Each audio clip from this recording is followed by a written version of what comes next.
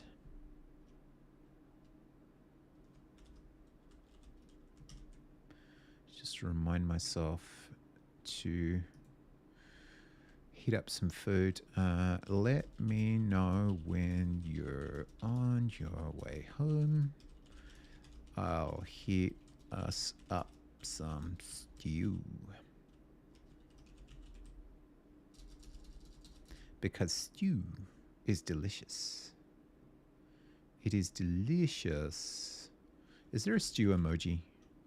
There is! Oh my goodness. So using that.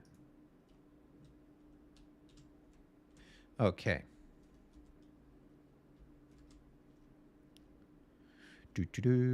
Next state set.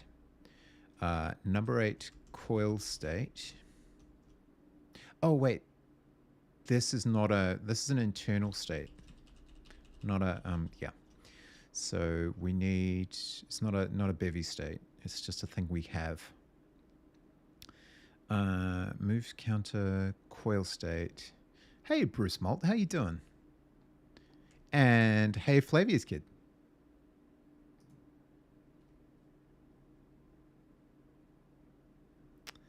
How is everybody? Okay, so we got move timer, but we also need coil state. So we're going to go mute coil state. Oh, no, wait. Mute number 8 coil state. That's what we wanted. Played the new Path of Exile League. Pretty cool.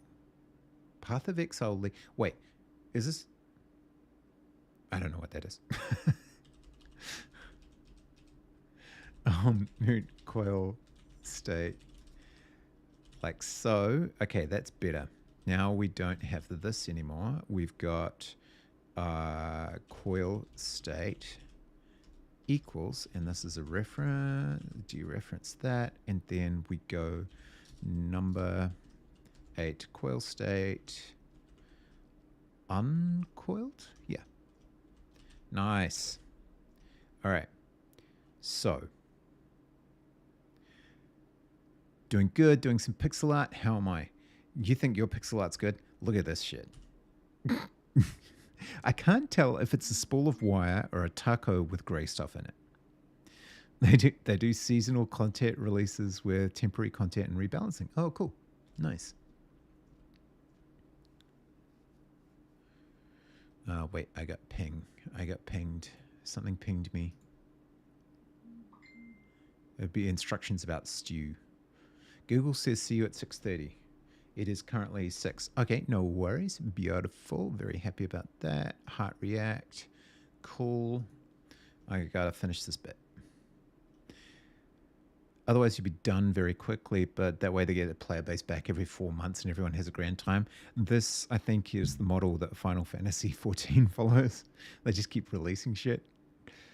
Okay, so move time and pause, blah, blah, blah. If move counter is 5, then we switch the coil state, and we need the animation indices.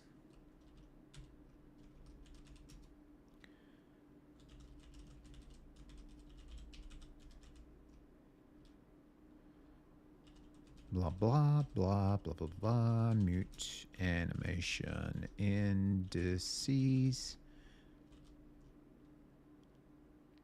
E.g., check the Steam charts. It's a sawtooth. Very cool. Oh, nice. And it keeps growing. Really?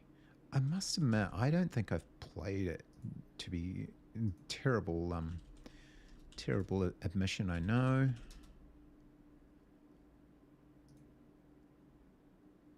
Right. Right. I gotcha. I don't think I've played it. But it's good that they're keeping it fresh. I'm making the sword attack animation for your game character. Very cool. So like with the swoosh, the little swoosh, the swoosh. I don't know what else you call it. The thing that tracks his path in the air.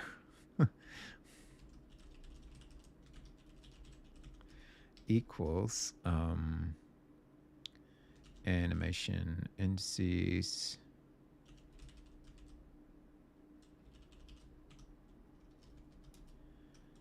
Start. Is it start? I think it's start.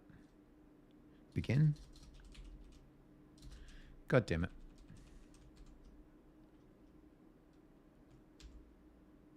First and last. That's why I couldn't get it.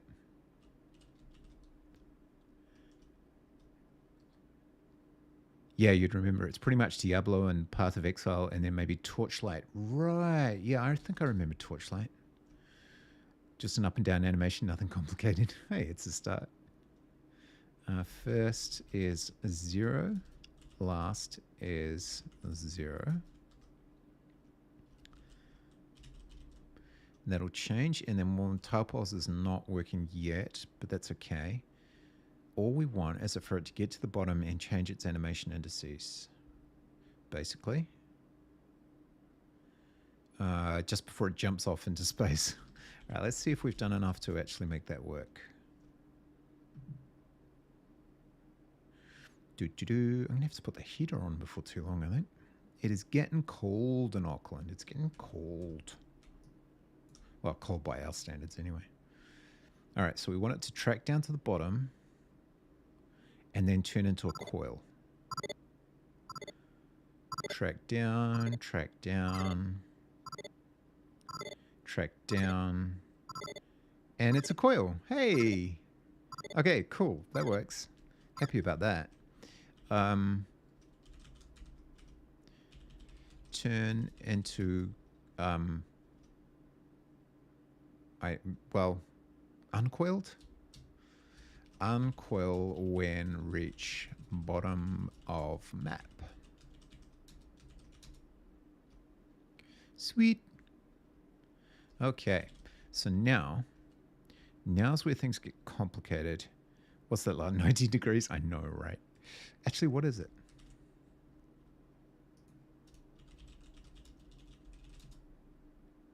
$14. Haha. Rain, rain, rain, rain. Sunshine, sunshine. Okay.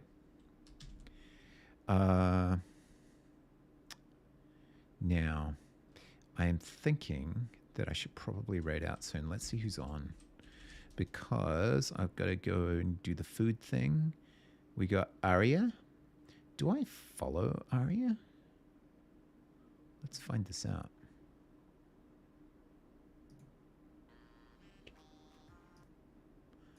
We're fundraising for BC's Children's Hospital Foundation. What? Well, that's pretty cool. I do follow, and we're going to raid into them. Christchurch is winning. It's 11 degrees. Fair enough. You win. Thanks so much for hanging out, people, and watching me play this ridiculous game. I'm going to upload a build, and it will be available. Send to the cheapest viewers on Twitch. I know. It will be available at my itch on this secret URL that you can have because you are in on the secret. You can have it. Hey, thank you for hanging out. I appreciate it. I appreciate you. That secret URL, you could also potentially join the Discord if you desperately, desperately wanted to. You could even follow me on YouTube. You never know. It might happen. And I will build this and upload it for all of our wonderful progress that we have had. In the meantime, let's raid RVR, ADM, and tell him I sent ya. This channel is intended for mature audiences. You've been warned. Thanks so much, team. Appreciate it. See you later. Bye.